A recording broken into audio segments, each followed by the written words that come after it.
Hello everyone, my name is Josh and welcome to Whims, and today I'm going to give you my review for the 6th and final episode of Black Mirror Season 7 called USS Calister Into Infinity.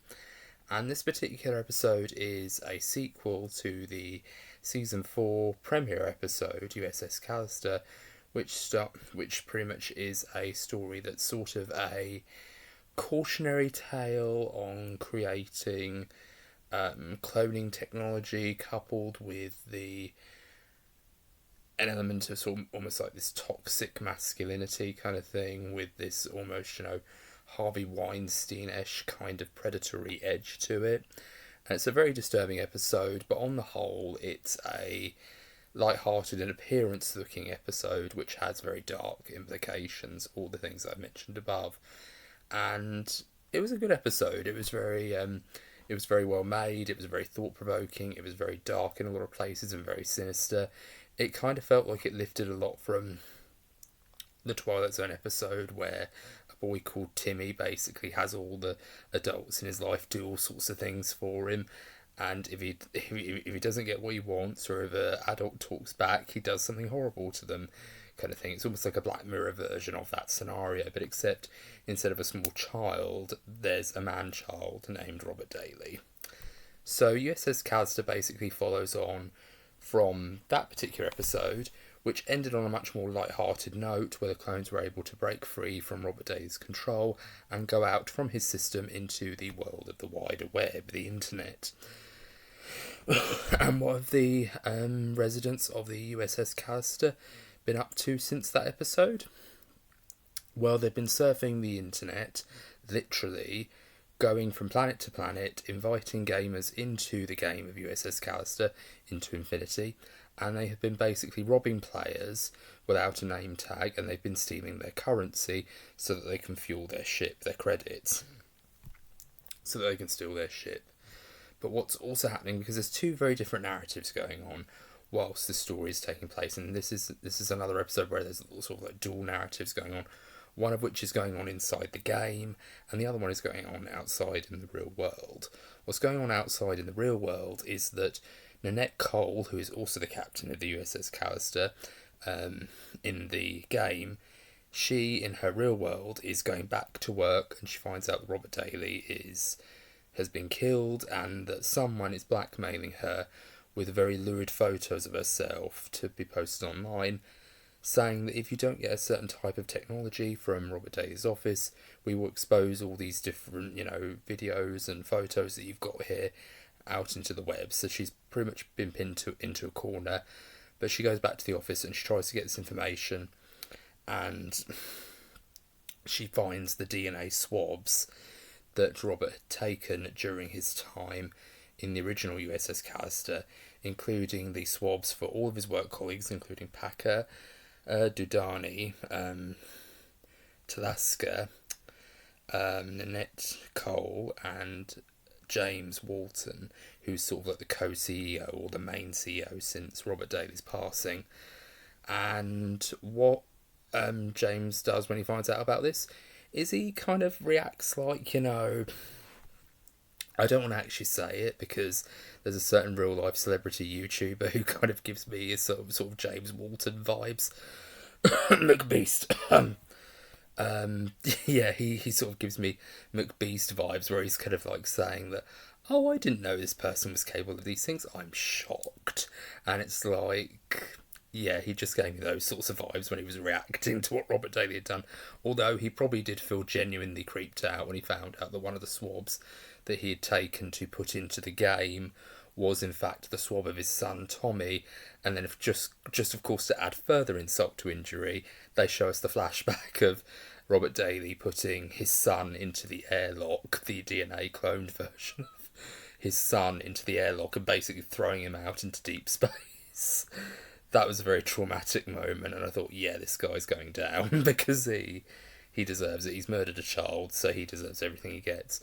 But what I really like about this episode is, even though there is a darkness to this with the idea of using cloning technology in these immersive environments to basically exploit people and to do some very Harvey Weinstein-ish type things to people, it does kind of almost give you this idea that there's also a comedic element, especially when you get to the stuff inside the game, where these clone characters are kind of going around stealing these characters' credits, because what the implication is that if they kill people who are in the game, they actually, the people playing the game only wake up in the real world, so they only, have a game over, but they get to restart again as you would do in a real game. Sort of like the anime, well, kind of not like the anime Sword Art Online, because in that you actually die in real life. But what I really like about that scenario is that all these characters basically have their own different personalities. Like, there's this one character who is called Jonathan, who lives at home with his mother, and he's playing the game. And he wakes up from one of his adventures in this game, and he goes, "Oh, fuck off, you bastards!" And his mother just goes, "Language, Jonathan!" And he goes, "Sorry, Mum." I love that gag. It was so hilarious. I literally laughed for hours when I heard that the first time. I was like, "Oh God!" Oh, I love it. It was so funny. I literally couldn't stop laughing. And Tanaska was great. The real world version of Tanaska was really hilarious, but I think when it came to the video game USS Calister version of her, I was rolling around on the floor laughing whenever she opened her mouth to say a line of dialogue. Like when they get back the alternate clone version of James Walton, he basically is residing on a planet. He looks like a Neanderthal with long, sort of like a long beard. He looks very scraggly looking, and he's basically killing squids with a spear and eating them. And there's like blue ink smeared all over his face. And he comes back, and he's like sitting on the control panel, and Tanaska goes, "You're a piece of shit, you know that?" And he goes, "Why? What did I do?" Look, the guy outside of here, the real world James, he's a piece of shit. He's an arsehole. But why am I? What have I done? What have I done wrong? And he goes, "It's not what you've done wrong. Your ball sack is showing." And I literally.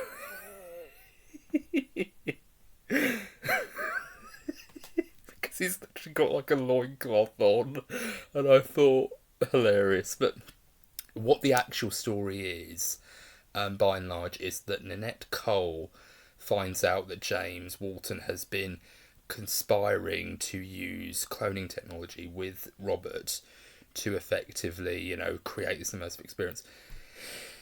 And this was uncovered by a journalist who says this is a very unethical practice and you could go to jail for fraud and, abuse of human rights and things like that. So instead of actually, admitting to it and holding his hands up and changing his policies, he decides to keep everyone quiet, including keeping the mouths of everyone who knows about it shut, including Nanette Cole. And that entire scenario was actually really suspenseful and really well done, because Nanette Cole, the real world version, and the clone version actually meet inside the game, and they actually do strike up a bit of a friendship, so that when she goes back out into the real world Nanette Cole is actually very remorseful, and she genuinely feels bad when one of the crew member actually sadly dies at the hand of real world James Walton. So when things do actually go wrong, she does actually feel genuinely remorseful and really caring. So when Nanette Cole finds out that the other Cole is in danger, she immediately tries to call her, only to realise that it's too late. She's been knocked down by a car, and she's in a coma. This is one of the criticisms that I probably will say against this episode. I wish during that moment we didn't know whether she was actually pushed or whether she was actually run over by a car by accident, because I think that would have made it more suspenseful, and it would have actually made, James a much more formidable villain. It would have actually made the character, the actor who plays James in this episode, feel more like his character William from Westworld, where he felt more unpredictable and he was much more darker and much more, unpredictable. He was the guy with the black hat kind of thing from Westworld, where he basically, goes from a good guy to a bad guy kind of thing.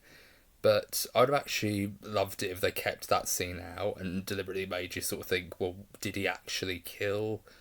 Did he intentionally, push Nanette in front of the car, or was she accidentally run over? I wish they left that a little bit more ambiguous, and we stayed with the clones for a while, and then when it was revealed that she was in a coma, we were actually thinking, oh, did he have something to do with it, or was it just an accident? But instead, the only wrong thing he does is kind of not tell anybody about it, and that's kind of one of the things that he faces. But this episode was brilliant. I really enjoyed it. It was a lot of fun, especially after the emotional roller coaster that Eulogy was. I really liked the fact that this one sort of ended on a high. I like the fact that when the crew of the USS Calister have a bit of downtime, they watch The Real Housewives of Beverly Hills or whatever it's called. And I like the fact that they are trying to be as normal as possible. They are trying to, be like an actual, if slightly dysfunctional family, where they are kind of, together on things, but they do like to sit down, relax, and enjoy their TV shows. It was a lot of fun, and I really just liked it. But there is a real darkness to these episodes as well. Both this and the original USS Calister deals with the ethics of cloning and the idea of because I had this thought when I was watching the original USS Calister, where yes, Robert Daly is basically taking swabs of these people and using their DNA to create clones, but does that still make him a bad person? Because he's technically only abusing the clones. He's not actually abusing people. That was the idea that I had in the original version. He's not actually hurting anybody. He's actually hurting the clones more than anything else. But in many ways, it's still as bad because he's fantasizing about murdering these people. It's like the characters in... It's almost like that film, The Cell, where it's like these characters, you go inside this character's mind and you see all these horrible things. And it's like, that's sort of what, people would do in real life. If they were capable of doing this stuff, they would do it. And it's really kind of horrible to think about. And, excuse me, and Nanette gets the idea from James Walton to essentially find the heart of infinity, which is like this round global orb thing that she has to go into to unlock the real secret of going into infinity. And in order to do that, she has to confront her old abuser, Robert Daly. And Robert Daly returns, and he's kind of... I actually really liked this, because this reminded me of... I know I'm making a lot of references to other science fiction things in this particular episode, in this particular review, but this kind of reminded me of the meeting of the architect in Matrix Reloaded, where Neo, pardon the noise by the way, I'm still up, it's around midnight now, but sorry for the noise. But I actually really did like the fact that he was almost kind of there, and he was kind of like saying, wow, you're a person from, inside the machine, you're a clone, so good to see you, it's good to meet you, Nanette, and all the rest of it. Because what's very interesting is that this is past Robert Daly. This isn't the Robert Daly that we've been following from the first one. So he's much younger, he's much more inexperienced, he's very clever and very intelligent, and he's almost godlike, but he also has almost like this very shy, meek quality to him. Like, he just likes to invent his little projects and do his, little designing and his little computing thing.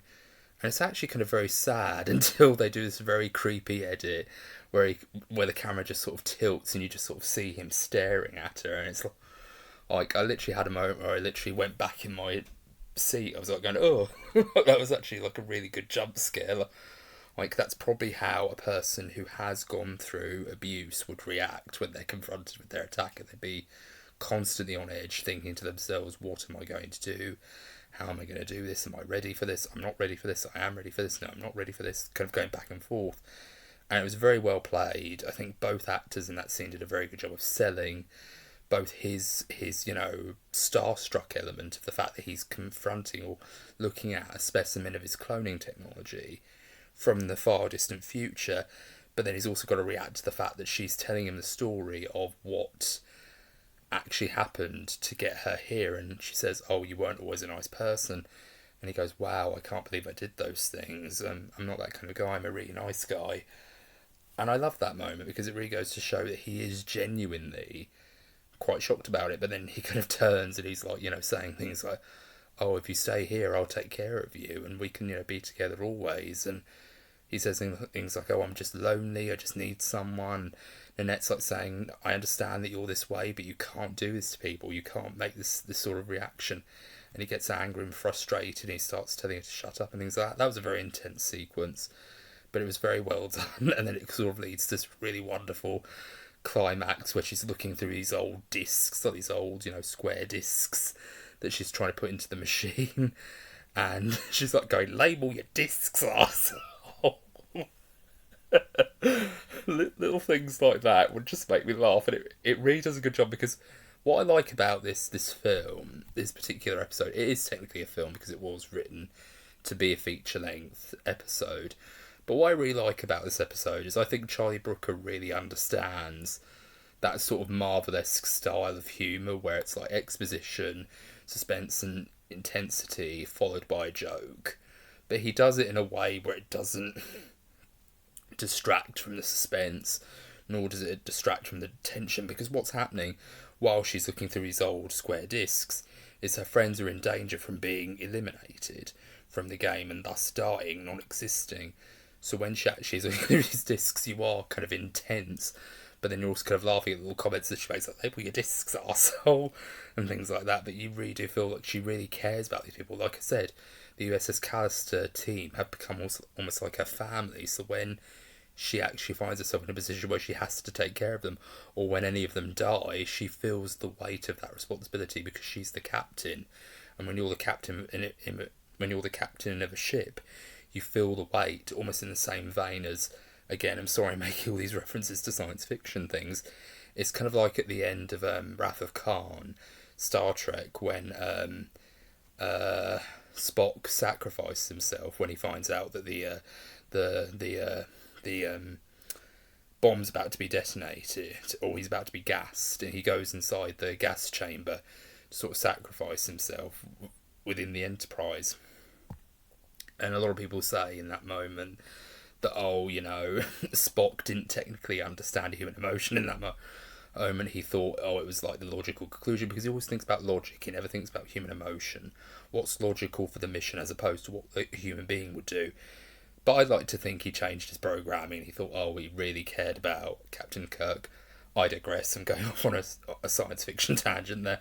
But yes, it's like one of those moments where it's like a moment of sacrifice, and it's very beautifully done. But I feel like in that scene, to get to the bottom of my point, is Captain Kirk, after that scene, he feels tremendous weight for the loss of Spock, and he feels a tremendous loss for his friend. Even when he's giving the eulogy in that particular film, he sort of goes, he was a great man, a great thinker, but he was also a great friend, and all those other things.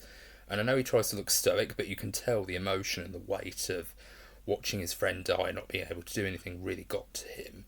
And you really feel that with Nanette in this episode. You really feel like she is going through the motions of having to look after this little family that she's got. Odd. But then she has to be the captain, and she's got to make a lot of decisions off the cuff as well. So she's got to do a lot of things, and you really do feel that weight. And it's very well done. It's very funny. I laughed a lot of times in this episode, but I was actually very scared for a lot of the players in this particular episode as well, because there was a moment where I wouldn't necessarily play around with this technology, because if there was a chance that the technology could mess up and you could die in the game and you could potentially die in real life, that's quite a horrifying prospect. So whenever a character went back into the game, whenever a real life character went back into the game, I thought, can you stop going back into the game because you could potentially die if you go back into it, kind of thing. It had sort of that worrying on edge moment. But then there's that wonderful recurring gag with Jonathan where he loses again and he goes, "Oh, for fuck's sake," and then his mum goes, "Language, Jonathan," and he goes, "Oh, fuck off, mum." That moment, that was a great payoff. I loved that entire joke. That entire joke was worth making the episode. like seeing, just men and women in their rooms, playing these games, going, "Oh yeah, I'm gonna get you, you bastards," kind of thing. Oh, it was great. But yeah, this episode was a lot of fun, especially with the emotional roller coaster that Eulogy was. It was a great palate cleanser to sort of have this episode be the grand finale. And like I said in my review for Eulogy, every single one of these episodes could feel like a double feature for something else. Like Common People could very easily be a double feature for something like Be Right Back or Eulogy. Bet Noir could be an interesting, double feature with something like Black Bear, and Hotel Reverie could be an interesting double feature for Sandra DePero. Plaything for could be a double feature for Bandersnatch and all these other things.